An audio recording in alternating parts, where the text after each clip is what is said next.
Yummy. Hi viewers, welcome to local kitchen. ఇవాళ రెండు great స్పెషల్స్తో నేను మీ ముందుకు వచ్చాను. ఒక స్పెషల్ ఏమో వెజ్ 65. వెజ్ 65 అంటే అందరు వెజిటేరియన్స్కి మన్పసంద్ డిష్ అనమాట, అందరికీ నచ్చిన డిష్.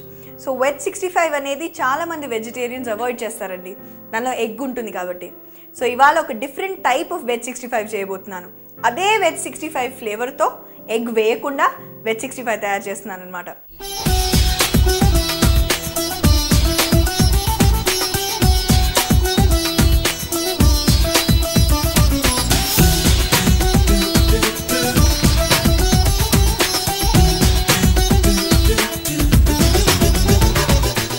సో ఇప్పుడు ఆ వెజ్ 65కి కావాల్సిన పదార్థాలన్నీ నేను మీకు చెప్తాను.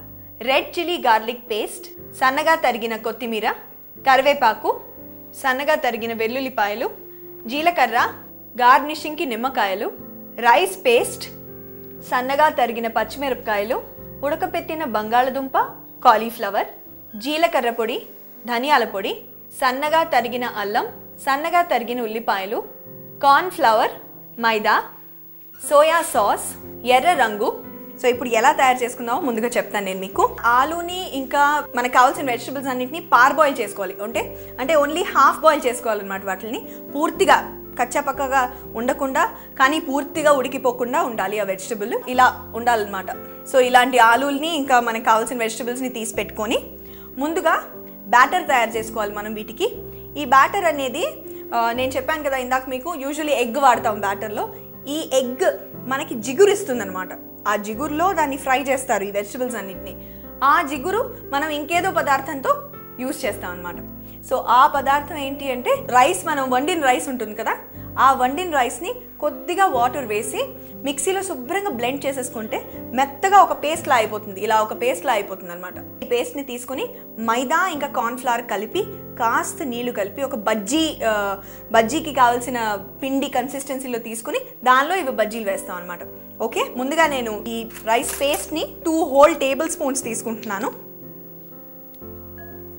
చూసారు కదా ఎంత జిగురు ఉందో దీనిలో. ఈ 2 హోల్స్ టేబుల్ స్పూన్స్లో కొద్దిగా కార్న్ఫ్లవర్, కొద్దిగా మైదా, 2 టీ స్పూన్స్ వేసుకుంటే చాలండి కార్న్ఫ్లవర్. ఇప్పుడు దీనిలో కొద్దిగా వాటర్ యాడ్ చేసుకుని ఇలా బజ్జీ కన్సిస్టెన్సీకి తెచ్చుకున్నాను. దాన్ని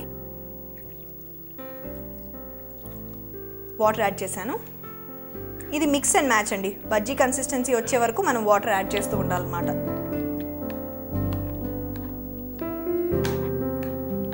ముందుగా ఆ పిండిని కలుపుకున్నాక అప్పుడు దానిలో కొద్దిగా ఉప్పు యాడ్ చేసుకుంటాం.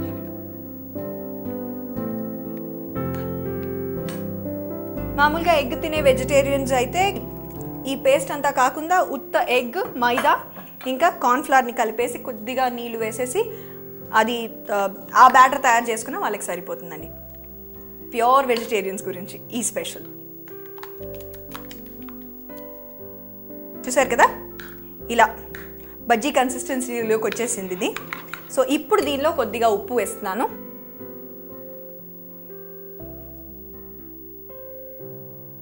ఈ బజ్జీ కన్సిస్టెన్సీ తయారైపోయింది మనకి. సో ఇప్పుడు చూసారు కదా ఈ బ్యాటర్ మనం తయారు చేసుకున్నాం. సో ఇప్పుడు ముందుగా ఆయిల్ బాగా వేడెక్కాక, ఆయిల్ పెట్టుకొని ప్యాన్లో అది బాగా వేడెక్కాక ఇది బజ్జీలాగా ఈ వెజిటబుల్స్ అన్ని వాటిల్లో వేసి బజ్జీలాగా దీనిలో వేద్దాం. సో ముందుగా స్టవ్ ఆన్ చేసుకుందాం. ప్యాన్ పెట్టుకొని ఇది కూడా డీప్ ఫ్రై అండి, ధారాళంగా ఆయిల్ వేసేయచ్చు. గుత్తొంకాయ కూర ఉందనుకోండి, ఆయిల్ లేకుండా చేస్తే ఏం బాగుంటుంది? కాకరకాయ గుత్తులు ఉన్నాయి, ఆయిల్ లేకుండా చేస్తే ఏం బాగుంటుంది? అలాగే వెజ్ 65 కూడా డీప్ ఫ్రై చేస్తేనే బాగుంటుంది. ఆయిల్ వేగడానికి కూడా స్లోగా రెడీ అవుతోంది. సో దానిలోపు ఈ బజ్జీలు తయారు చేయడం ఎలాగో చూపిస్తాను నేను మీకు. ఆయిల్ వేడెక్కుతుంది కాబట్టి ఈ వెజిటబుల్స్ వేసేసుకుని బ్యాటర్లో ఒక 2 minutes బ్యాటర్లో ఉండనిచ్చి, అప్పుడు బ్యాటర్ సమంగా వెజిటబుల్స్కి బాగా తగిలాక ఆ వెజిటబుల్స్ని డీప్ ఫ్రై చేసుకుందాం.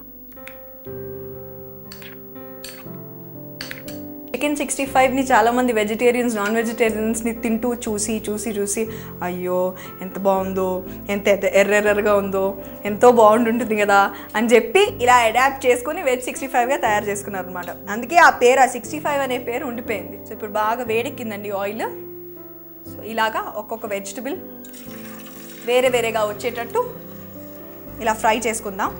దీనిలో వెజిటబుల్స్ క్యూబ్ చేసుకోవడంలో చాలా స్పెషాలిటీ ఉందన్నమాట. వెజ్ 65లో కాస్త పెద్దగా క్యూబ్ చేసుకోవాలి. వెజిటబుల్స్ని కట్ చేసినప్పుడు, పీల్ చేసినప్పుడు కాస్త పెద్ద ముక్కలు తీసుకున్నాము అంటే బాగుంటుంది. మన ఈ పీసెస్ కూడా చాలా బాగా వస్తాయి అన్నమాట, డెకరేటివ్గా వస్తాయి.